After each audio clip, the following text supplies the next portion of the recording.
Halo semuanya, selamat datang kembali di channel ini. Jumpa lagi dengan saya Vicky Himpong. Bagaimana kabar kalian semuanya? Semoga teman-teman semua di rumah selalu dalam keadaan yang sehat. Kita akan segera membahas cuplikan video yang sudah saya rangkum. Ini ada berita-berita penting yang menarik untuk kalian saksikan bersama-sama. Saya sudah rangkum dan semoga ini bisa memberikan berita-berita politik terupdate. Tanpa perlu banyak basa-basi, kita akan segera bahas video satu persatu. Ini ada statement ini. PDP nih bos, gak fitnah, gak makan. Ini rakyat Papua harus berterima kasih sama saya, ucap Megawati, karena Trans Papua saya bikin bukan Jokowi, ucap Megawati. Benarkah? Kalau benar ini benar-benar lucu teman-teman ya. Aduh, dan ada beragam komentar netizen di dalamnya. Coba kalian lihat sini. Ketika dia mengaku membangun Trans Papua. Betul Bu, emang apakah itu betul statement itu? Kok betul Bu, bahkan Indosat pun ibu yang jual. Program presiden adalah program dari partai, jadi presiden hanya melaksanakan. Paham? Ada. Waduh, kok baru sekarang ngerti kalau Trans Papua yang bangun Bu Mega ini beneran apa cuma omong-omong saja supaya jos. Bu Mega memang jos gandos, pokoknya yang membangun Indonesia hanya presiden kelima, presiden yang lain gak ada hasil kerjanya. Ya, biar aja mereka senang.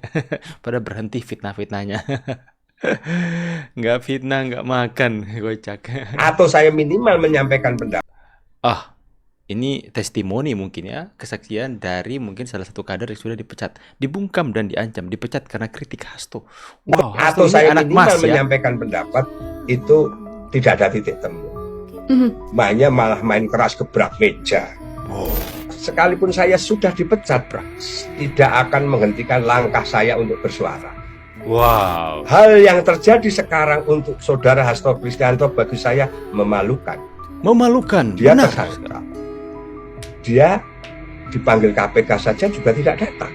Iya. Tapi kalau itu hanya kemauan kelompok Hasto Kristianto dan kelompoknya untuk menghabisi atau katakanlah memecat orang-orang seperti saya juga akan melakukan pembelaan.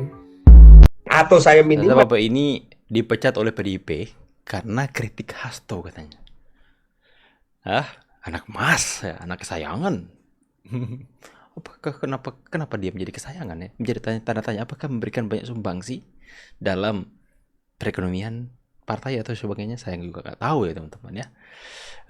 Akhirnya anak masnya jadi tersangka KPK tapi mangkir saat dipanggil ya.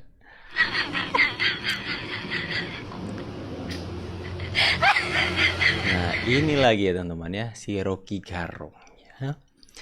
Jangan-jangan Rocky Gerung gak nikah-nikah karena ulah Pak Jokowi. Terus Koni janda 3 kali semua karena ulah Pak Jokowi juga. Gara-gara Rocky Gerung ngomong kalau bambu 30 meter adalah buatan Pak Jokowi, gak bisa berbata-bata lagi, ngakak mencet. Ya, ada bambu yang didirikan yang misterius tiba-tiba didirikan teman-teman. Dan kemudian Rocky Gerung ya mencari celah untuk menyerang Pak Jokowi, katanya Pak Jokowi yang buat. Ya, untuk orang-orang seperti Rocky Gerung, Refli Harun ya, orang-orang yang merasa diri pintar, menganggap profesor, menganggap diri mereka paling benar. Itu akhlaknya dan budi pekertinya sudah benar-benar ketutup sama kebencian mereka kepada Pak Jokowi. Membuat suatu gerakan, gerakan yang mana ini atau suatu komunitas atau bisa juga semacam nanti Pak Jokowi sendiri yang akan mengumumkan, gitu suatu ya perkumpulan lah intinya. Saya nggak tahu bentuknya apa nanti karena Pak Jokowi bilang nanti biar aja saya yang bicara karena kemarin kan ada media di luar Pak, boleh nggak saya ngomong nanti aja Mas katanya begitu. Intinya bahwa beliau akan tetap menyerap, mendengar aspirasi masyarakat dan bersentuhan dengan masyarakat dan membantu suksesnya pemerintahan Pak Prabowo dan Mas Gibran. Tanpa bikin partai atau tanpa masuk ke partai manapun. Nah, dan beliau juga bilang nanti Mas Silver kita bareng-bareng ya. Oh siap, Bapak. Jadi intinya bahwa tuduhan-tuduhan selama ini kan sudah tidak terbukti benar gitu loh. Kenapa didaur ulang terus gitu loh. Masalah bahwa ada yang mau ngambil PDIP, sebenarnya yang mau ngambil alih PDIP itu adalah dari tangan Bu Mega, itu adalah anak-anaknya, antara Puan atau si Nanan gitu loh, yang sekarang lagi berebut kan. Kenapa harus orang lain yang tidak tahu menahu dijadikan Jadi kambing hitam. Apalagi Pak Jokowi yang benar-benar tidak mau gitu, tidak pernah melakukan gerakan Jangan deh Pak apapun Jokowi, jangan sampai atau gabung partai. mengkonsolidasikan apapun, baik PDIP, Golkar, bahkan Gerindra mau diambil alih, bahkan Demokrat. Ya kan dulu orang mengatakan bahwa melalui Pak Muldoko, ya kan Pak Jokowi mengambil alih Demokrat. Ternyata kan itu suatu kebohongan juga. Hanya suatu framing negatif ke Pak Jokowi. Saya satu-satu orang yang ngomong kemana-mana bahwa pengambil alihan Demokrat oleh Pak Muldoko atas inisiatif Pak Muldoko sendiri. Karena waktu itu Pak Muldoko pingin jadi calon presiden. Gitu loh. Dan kemarin ada bicara juga masalah itu, ya kan. Waktu itu Pak Jokowi ngomong bahwa Mas Ahaye pernah minta ketemu dan bertemu di Bogor. Dan Pak Jokowi menjamin ke Mas Ahaye bahwa beliau tidak ikut dalam perseteruan di Demokrat. Itu kemarin waktu ketemu saya ada dibicarakan oleh Pak Jokowi. Jadi Pak Jokowi bilang, aduh Mas ini kok orang yang mau mengambil alih partai-partai itu kok saya yang dituduh gitu loh. Ya kan? Termasuk semua Golkar salah kemarin. Jokowi. Ya kan? Semua orang mengatakan bahwa ada Pak Jokowi di belakang. Saya satu orang yang bilang nggak ada kan. Karena itu memang keinginan si Bahlil. Ya kan? Terbuktikan sekarang Bahlil jadi ketua umum, terus mau nyalon jadi wakil presiden, gitu loh. Kan harusnya kalau Pak Jokowi ya paling nggak Pak Jokowi udah jadi ketua atau dewan pembina di situ, atau Mas Gibran jadi apalah di situ, gitu loh. Jadi ini benar-benar masalah partai-partai ini mereka ada masalah disalahkan ke Pak Jokowi, padahal Pak Jokowi nggak tahu menau gitu loh. Hanya ada memang kadang-kadang kawan-kawan ini klaim.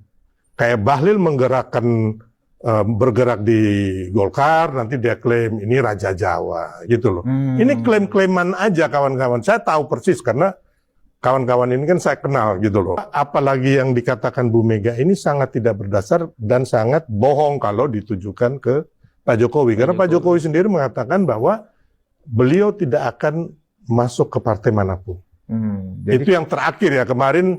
Strategi hari Pak Jokowi Jumat, mulai 3 dimainkan lagi ya. Januari yang ketika saya bertemu beliau. Jadi kalau selama ini dan dipertegas dengan apa yang disampaikan Bu Mega hari ini ya kan, bahwa memang ada yang akan mengambil alih ya kan kepemimpinan di PDIP ya kan. Kemudian dengan cara sebelum kongres ini akan diobok-obok dulu dan seterusnya. Ya, kayak pasang-pasang spanduk itu kan.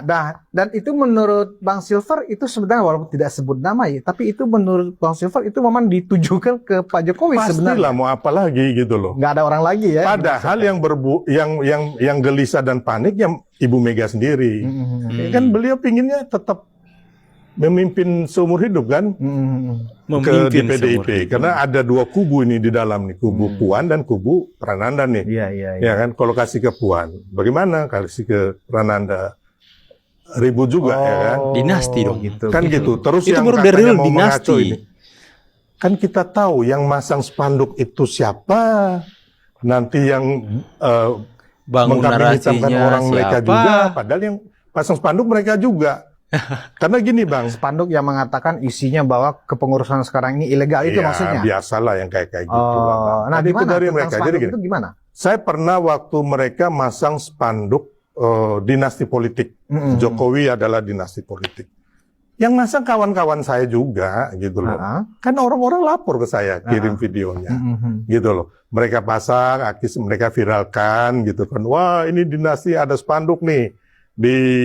Ini yang itu di jalanan di dekat Menteng itu Bang, dari Kuningan ke Menteng itu ada Latu Harhari ya kalau nggak salah itu, jembatan Latu Harhari ya, di videoin. Tahu nggak yang nyuruh otaknya ngirim videonya ke saya, kawan saya ini, ya orang mereka juga. Saya bilang, weh bro, ini lu yang pasang, lu yang fitnah orang, abis itu lu yang viralkan ya. Nah, termasuk mereka bagi brosur waktu dinasti politik itu di Car Free Day. Yang membagikan ya anak-anak, ya aku kenal semua, anak-anak teman-teman semua. Gitu. Terbongkar semua. Jadi, kalau gini. Mereka sendiri yang berbuat, Bang. Masuk akal spanduk ini. Iyalah. Dan memang ini jahat kawan-kawan ini. Kami dulu bikin acara Nusantara Bersatu yang Ganjar rambut putih Pak Jokowi bilang Iya. itu. Yang menggergaji kami ya mereka, Bang. Oh, siapa itu? Mereka itu? Ya mereka ini kan waktu itu Mbak Puan kan mereka nggak mau Mas Ganjar menjadi capres. Ada Mbak Puan. Ya kawan-kawan partai banteng panik, banteng mabok inilah Bang. Gitu loh. Jadi kita masyarakat jangan terkecoh dengan permainan mereka. Saya udah hafal. Karena otaknya terus dia punya operator lapangan kan saya kenal semua, saya orang lapangan. Jadi maksud Bang Silver masalah spanduk ini ya, Iya. Spanduk yang menyebutkan bahwa kepengurusan PDIP yang sekarang itu ilegal karena tidak itu mereka sendiri yang masang. Berarti mereka yang pasang, mereka yang videokan, mereka yang viralkan. Oh aneh juga ya. Aneh juga ya. Bang Sil yakin itu ya, itu Yakin, modusnya seperti itu. Astaga. Berarti kita terkecoh semua dong ya. Oh iya, gitu. Bisa ditelusuri kok orang-orangnya siapa aja tuh. Waduh. Gitu loh. Iya, iya. Dibongkar Iya nggak? Oke teman-teman, jadi waduh, ya, aduh, mau bilang apa lagi ya teman-teman ya? Mereka yang memulai, mereka yang memviralkan, mereka juga yang melawan. Ibaratnya mereka seperti melawan diri mereka sendiri, tapi mengkambing hitamkan Pak Jokowi lagi, Pak Jokowi lagi. Ya kita butuh orang-orang seperti Bang Sylvester tadi teman-teman ya, podcast tadi. Jadi kita sudah banyak melihat podcast-podcast Abram Sama teman-teman ya, podcast-podcast yang dia undang sama Kuni, podcast apa lagi nih, di Unsensor itu teman-teman ya, Faisal Akbar kah siapa namanya itu, mereka nyinyir-nyinyir dalam podcast-podcast mereka, dan saya senang ada podcast yang mengcounter, yang membongkar seperti ini. Good job Bang Sylvester membuka aib mereka kepada publik ya. Ternyata dari kubu mereka yang menginginkan kepengurusan PDIP itu diganti anak-anak mereka yang memperebutkan tahtanya teman-teman, tapi Pak Jokowi yang menjadi sasaran tembak mereka. Pak Jokowi ini kambing hitamkan, menuduh, memfitnah Pak Jokowi ingin merebut kursi kekuasaan PDIP, padahal semuanya terjadi dari dalam mereka yang memviralkan, kemudian yang Pak Jokowi ini fitnah. Ya, kita patut bersyukur ada orang-orang seperti ini membongkar. Semoga ini bisa sampai kepada mereka semua yang sudah terprovokasi dengan penggiringan opini yang diciptakan oleh mereka, teman-teman. Ngeri sekali, teman-teman ya. Ternyata sebusuk itu loh. Mereka banting pani katanya, banting mabuk. Nah ini, sudah siapkan pledoi 7 bahasa, Hasto siap jadi sorotan internasional katanya. Om Hasto, video kapan diposting ke publik? Penonton udah ngantri loh. Kita sudah ngantri kapan videonya diposting. Come on, pasti akan menjadi berita besar kalaupun benar ya. Jangan-jangan hanya clippingan koran lagi, Pak Hasto. Kita nantikan mana videonya coba. Saya nantikan video yang dijanjikan oleh Pak Hasto. Come on, mana? Ya, harus ditahan ya. Gak ada itu peradilan dengan alasan banyak kegiatan, banyak urusan. Gak ada. Kalau tersangka, tangkap aja. Saya pamit teman-teman. Silahkan berikan pandangan opini kalian di kolom komentar. Semoga video-video yang saya sampaikan ini bisa memberikan pencerahan, bisa mengcounter setiap penggiringan opini sesat di tengah-tengah masyarakat untuk menyerang Pak Jokowi, teman-teman. Kita sebagai pendukung Pak Jokowi, kita tahu kok mana yang harus kita bela. Kita stand with siapa. Ya, semoga kalian semua bisa mendapatkan pesannya. Saya pamit dulu. See you on the next video and God bless. Bye.